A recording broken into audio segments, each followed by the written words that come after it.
What about the use of arpeggios in terms of developing fingerboard memorization? Well, that's the greatest. You know, plus it's just about the hardest thing to play, in my opinion, on the bass. Like piano, for instance, it's easy. Mm-hmm. But on a bass guitar, that skipping, that that's tough. One way that I teach cats is just 2-octave up the board like this. Okay? Yes. I mean, this way your hand is moving every note. Mm-hmm. Okay, as every note is playing it in position. Yeah, as opposed to just going, let's say. In that position. Yeah, as opposed to going. You know, because you go. As opposed to doing like an easy skip, like. As opposed to doing that, or I go. You get up much faster. You can get there real fast. It's smoother, but it's tough, and it teaches you where the notes are on the fingerboard. You got to be thinking every note where. Okay, and then what you do is you run that stuff. I don't even know if I can do it anymore. Wait a minute.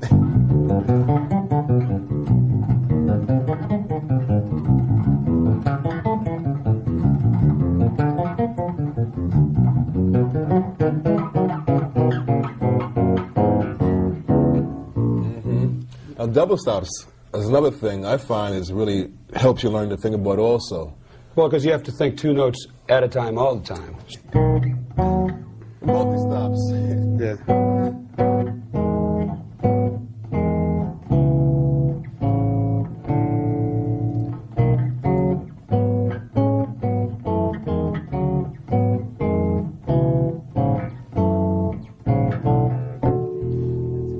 So your exercises seem to be more or less in terms of like mental, in terms of developing things that make you think. That's ultra important because that way you can, especially in improvisational music, you know where the stuff's at to go for, as opposed to just jiving, let's say, where people are just wiggling their fingers and know a couple of licks. I mean, this way we're talking about, you know, the real deal.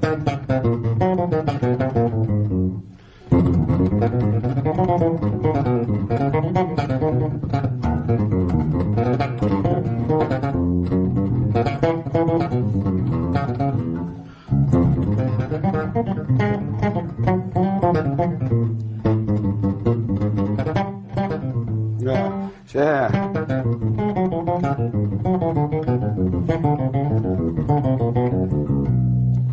Yeah, I can see what the arpeggios really pay off at because you play a lot of things in thirds, large intervals. But plus going up and back with them too. Here's a good exercise.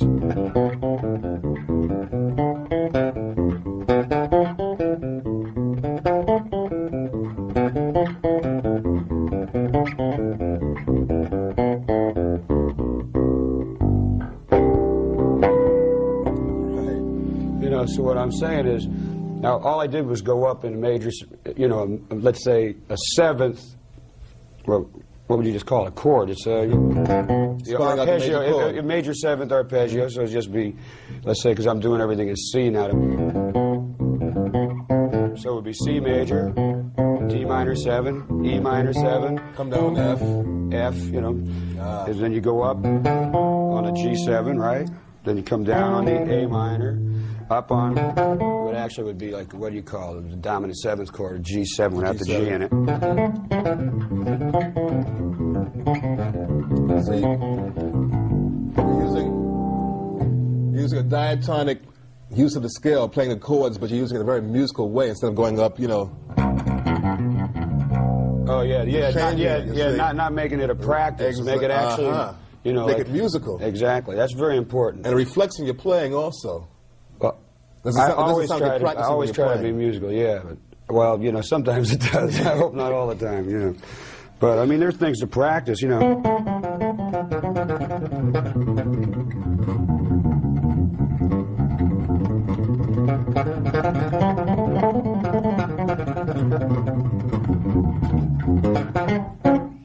That was just a whole tone scale, alternating fingers with different numbers, you know, just like making maybe patterns of 3 and 4 notes at a time or 5 notes at a time, you know, like a one.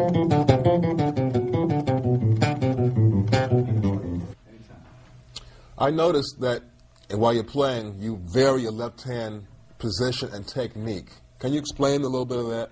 Well, lots of times it's got to do with just a tone I'm going for. Sometimes I'll like bend strings, which you got, you know, like a guitarist, and sometimes you know, depending on, especially on the fretlets, let's say, sometimes I got different ways of just getting different tones out of my vibrato, you know, and when it's, and most of all, it's just whatever's comfortable. Tell you the truth, you know, you know, because sometimes you'll be playing, you know, you change your hands to get that would actually have something to do with the what'd you say, my endurance, even, you know what I mean? Like sometimes you just change your hands to get it different, so you know, like your left shoulder ain't breaking halfway through. Change the muscles. Yeah, exactly. So that's got a lot to do with it. Just part of the endurance.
left hand.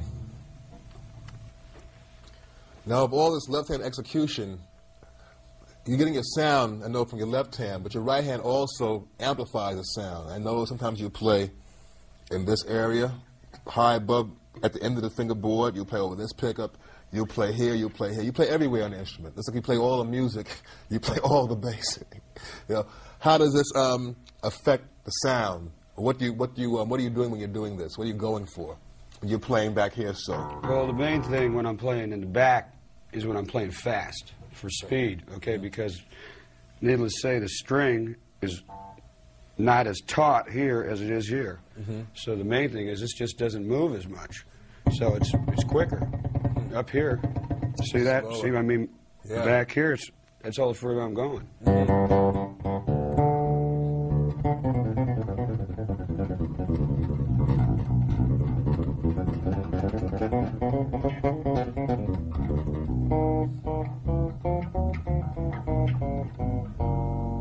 Use your thumb too, you know, for double stops a lot. I use my thumb.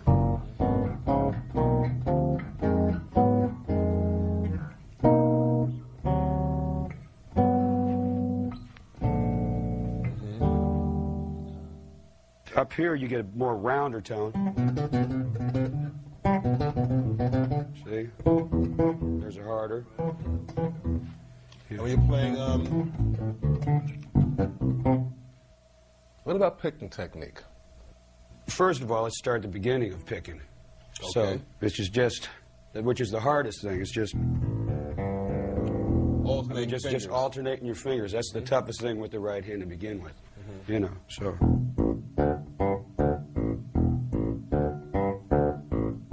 That alone is as hard as anything you'll ever have to play on the bass, and then doing it with the other fingers too, which I can't even do. Opposite. Yeah, and then like, I see how that, I'm coming back right then, I just rake them coming back. When you rake something, if you want to rake the string, in other words, then you're going to have to mute it down here. You know what I'm saying? Exactly. The left hand. Otherwise, it's just going to be, you know, it's easier when you're picking something because the hand is already there. Yeah, so what you do is you just lightly, you know, after you pick each note, you just take the finger off on your left hand, and then it's short, you know, because otherwise you just have. You don't want that. Exactly. You don't want that. So then, what I do is just, that's where like scales come in, just over and over.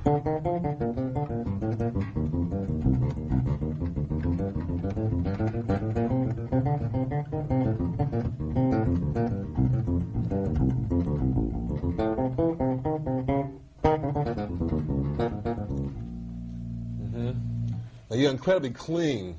Your sound is like, there's no added noise. So it's like you're, with playing the bass. Now that's a combination of both hands. You know, the good picking, but also the good muting with your left hand. Left hand muting. Left hand muting. Yeah. Like Donna Lee. I mean, it took me years. It took me 9 years to learn how to play Donna Lee, for instance. But most of that was not just, it was mostly making the instrument not make noise. Excuse me. In other words, not making noise with between the left hand and the right hand. I mean, you know. I mean, that's tough. You know, so you got both hands really got to be working together on that. Together. A lot of it is with the left. I only pick with these two fingers. These other ones are always like muting somehow. Like they'll be sitting here. You see what I'm saying? Like when I'm playing, these will be sitting here, usually like this, something like this, to prevent your right hand from making the noise down here. That helps here. Okay, because basically you could do.